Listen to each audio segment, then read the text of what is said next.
وصلنا في سلسلة التعريف بالصحابة غير المشهورين إلى الحلقة 51 مع الصحابي الجليل سعد بن الربيع، صحابي بدري، هو أحد النقباء وأحد شهداء أحد رضي الله عنه وأرضاه. شهد العقبة الأولى والثانية.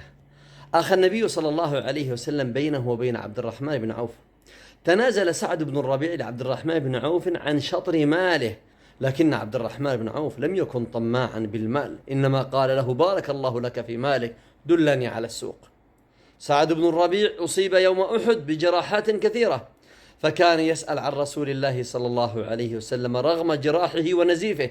نسي ألمه ونسي وجعه، وقال للأنصار: لا عذر لكم عند الله إن قتل رسول الله صلى الله عليه وسلم واحد منكم حي.